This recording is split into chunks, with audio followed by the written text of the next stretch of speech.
Terima kasih Anda masih bersama kami di Berita Satu Sore. Pemirsa, dialog kita sempat tertunda tadi, ada komersial break. Saya mau langsung ke Pak Marwara. Pak Marwara, dakwaan ini juga sudah dibacakan oleh tadi kejaksaan yang memang hadir dalam persidangan juga begitu ya. Kemudian ada yang disebutkan bahwa kelima tersangka ini didakwa dengan pasal 359 yang menyebabkan kematian atau luka-luka akibat kealpaan begitu. Bagaimana mantan hakim melihat ini? Apakah sudah tepat? Ya, barangkali ini kalau kita tinjau dari sudut keadilan, inilah gunanya bahwa sidang itu terbuka untuk umum karena itu adalah suatu instrumen pengawasan publik. Apakah misalnya dari persidangan ini, saya juga bertanya-tanya ini, dengan korban 135 meninggal, 600 luka, dan diajukan 5 terdakwa dengan dakwaan pasal 359 dan 360, maka bisa kita ramalkan putusannya itu maksimum berapa, karena dalam doktrin pemidanaan dalam kitab undang-undang hukum pidana kita, saya kurang tahu kalau yang baru sekarang, tetapi yang masih berlaku KUHP kita ini, bahwa suatu perbuatan yang boleh dikatakan samenlob atau gabungan lebih dari satu, paling ditambah sepertiga dari yang lain, dari yang utama itu. Oleh karena itu, bagaimana kita mengukur dengan 135? Apakah tidak ada teori lain di dalam mengajukan dakwaan kepada terdakwa ini? Karena menurut teori di dalam offset atau kesengajaan yang menimbulkan jumlah lebih dari satu atau lebih dari bahkan lebih dari 100 orang yang kayaknya besar sekali jumlahnya itu begitu ya. Adalah ada teori yang dikatakan itu bahwa itu adalah pembunuhan sengaja, tetapi dengan teori dolus eventualis, yaitu dengan offset dengan kemungkinan. Tetapi di sini Anda melihat ada unsur kesengajaan atau tidak? Nah, ini kalau ini keputusan diambil dengan kondisi yang telah terlihat dari stadion, jumlah tiket yang dijual, kemudian suatu rekayasa bagaimana kalau ada kerusuhan, tentu kan harus bisa diduga ini kan, karena ini adalah antara Arema dengan Persebaya yang sama dengan Persija dengan Bandung, kayaknya mengandung pendukung-pendukung yang fanatik yang perlu dikelola dengan baik.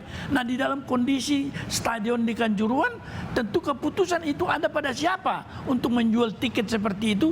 Tetapi yang lolos dari pengamatan kita, saya baca di koran bahwa apa itu yang dikatakan itu gas air mata, tetapi ternyata bukan hanya gas air mata, itu juga siapa yang memutuskan itu, dan apakah korban-korban itu diperhitungkan sebagai kelalaian dengan gas air mata itu. Ini menjadi penyebab dari perlunya sidang itu terbuka secara umum, karena publik bisa menilai juga apakah penyidikan dan penuntutan ini pada jalur yang tepat. Dan temuan-temuan itu tampaknya sudah dikumpulkan secara komprehensif sebelumnya oleh tim TGIPF. Ada Pak Akmal kembali, saya coba tanyakan bahwa Pak Akmal, kita tahu bahwa TGIPF ini sempat kemudian mengusulkan pembentukan tim transisi atau tim implementer ketika TGIPF akhirnya kemudian dibubarkan. Yang mana salah satu fungsi tim implementer ialah juga kemudian untuk mengawal persidangan ini. Apakah tim implementer itu kemudian sudah dibentuk, Pak Akmal? Ya, sejauh ini belum dibentuk, makanya kita minta terus dan kita dorong terus, kita suarakan terus, bahkan kita berharap korban-korban juga menyuarakan hal yang sama agar kemudian mendapatkan perhatian lebih dari pemerintah, sehingga dibentuklah namanya tim independen penyidik kasus Kanjuruhan ini, sehingga semuanya bisa berjalan sesuai dengan harapan publik. Yang paling penting saat ini adalah kita berharap misalnya dari para terdakwa, misalnya dari Abdul Haris, Suko Sutrisno, dan juga termasuk di dalamnya 3 polisi yang akan disidangkan pada hari Kamis dan juga hari Jumat depan lagi sebagai sidang lanjutan. Mereka berbicara apa adanya saja, misalnya Abdul Haris buka saja siapa yang memerintahkan menaikkan jumlah tiket dari jumlah yang sesuai dengan kapasitas stadion 38.000 menjadi 45.000. Nah, kalau ini kemudian kebijakannya misal dari Direktur Utama PT Arema, maka Direktur Utama PT Arema kan bisa kemudian ditarik juga atau dikembangkan menjadi tersangka. Nah, jangan sampai kemudian ada hal-hal yang dirahasiakan, karena itu penting sekali sidang ini harus terbuka dan penting sekali buat seluruh masyarakat sepak bola ya khususnya untuk mengawal kasus ini. Jangan sampai kemudian ada hal-hal yang disembunyikan di balik meja. Nah ini yang kita khawatirkan sejauh ini. TGIPF berharap bahwa apa yang menjadi rekomendasi TGIPF ini bisa dijalankan oleh penyidik dan juga pihak pengadilan dalam hal ini dalam menyidangkan kasus tragedi Kanjuruhan. Karena kalau kita lihat korbannya 135, tersangkanya hanya 5, ini secara logika juga tidak benar gitu kan. Karena banyak lagi tersangka-tersangka yang harusnya berdasarkan rekaman video, berdasarkan bukti-bukti itu harusnya sudah bisa jadi tersangka. Tetapi kalau kita lihat begitu, ini kan didakwa dengan pasal 359. Temuan TGIPF sendiri ketika kemudian melakukan pencarian fakta pada saat itu begitu, adakah unsur kesengajaan di sana?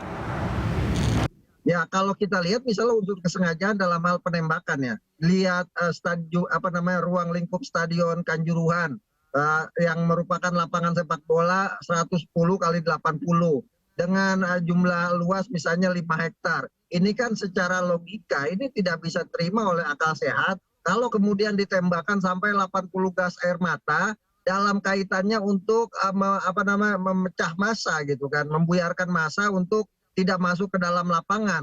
Nah jumlah ini kan tidak logis gitu. Artinya ada kesengajaan menurut kita bahwa penembakan gas air mata yang dilakukan ke lapangan ini sudah merupakan langkah-langkah yang di luar logika. Karena kalau 5 sampai 6 gas air mata yang ditembakkan itu masih masuk akal untuk membuyarkan massa yang turun ke lapangan. Tapi kalau sampai 88 ini bisa dikatakan sudah merupakan rencana pembunuhan. Nah ini harusnya bisa dikembangkan oleh penyidik dalam pembuatan laporan penyidikannya gitu. Jangan sampai kita coba langsung konfirmasi ke pengacara korban tragedi Kanjuruhan ini, ada Mas Anjar. Mas Anjar, TGIPF ternyata menemukan ada unsur kesengajaan begitu di dalam tragedi Kanjuruhan ini. Mendengar dakwaan yang kemudian dibacakan oleh penuntut tadi di persidangan, tanggapan Anda seperti apa? Ya Mas Agung, sejak awal kami sudah sampaikan bahwa sikap kami sebenarnya menolak ya penerapan pasal atau waktu itu masih penyidikan ya, sangkaan pasal terkait dengan kelalaian, kami menolak itu Mas. Kenapa? Karena kami juga sepakat sebenarnya ini ada kemungkinan unsur kesengajaan. Satu parameter yang paling sederhana tadi disampaikan Mas Akmal ya. Bagaimana mungkin kita mau bilang ada puluhan kali tembakan gas air mata, lantas itu kita bilang atau kita paksa itu, kita terima itu sebagai suatu kelalaian. Kalau menembaknya 1 kali 2 kali mungkin masuk akal ya, orang awam pun bisa terima, oh itu tidak sengaja, itu hal lalai ya, itu alpa gitu. Ini ada puluhan kali dalam kurun waktu 4-6 menit kalau kita lihat di video amatir yang beredar itu. Lantas bagaimana dengan jeda waktu yang sebegitu panjang, dengan jumlah tembakan atau jumlah amunisi yang dikeluarkan sebegitu banyak ya, terutama yang menyebabkan suatu hal yang fatal ini kan tembakannya diarahkan ke arah tribun itu.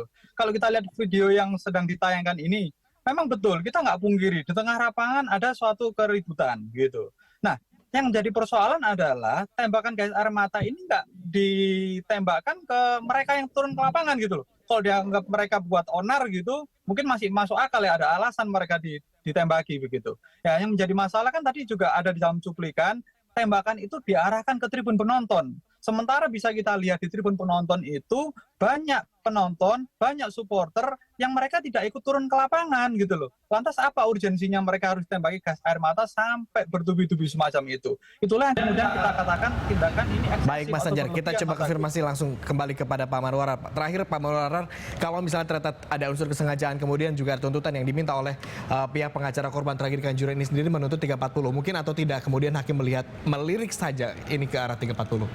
Ya, saya kira mungkin 340 terlalu jauh ya. Tetapi kalau 338 dan juga kesengajaan yang saya sebutkan tadi sebagai kemungkinan dengan korban yang besar begitu, itu barangkali akan, ya kalau misalnya penyidik dan penuntut umum bisa melihat doktrin-doktrin yang ada di dalam teori kesengajaan atau offset, tentu bisa kebijakan penuntutan akan berbeda. Baik. Ini yang barangkali perlunya memang keterbukaan sidang itu sebagai satu instrumen pengawasan publik sehingga semua yang tidak cocok dengan aturan-aturan atau norma-norma yang ada bisa dikontrol oleh masyarakat. Baik. Tentu kita berharap bahwa persidangan berikutnya ini akan berlangsung terbuka seperti yang sama-sama kita harapkan agar menjaga transparansi. Tentunya juga memberikan informasi kepada kita semua sebagaimana instrumen perkara ini kita sama-sama mengetahui bagaimana kelanjutannya. Terima kasih Pak Marwarar. Terima kasih juga Pak Akmal dan juga Pak Anjas sudah bergabung bersama kami secara virtual dan pemirsa.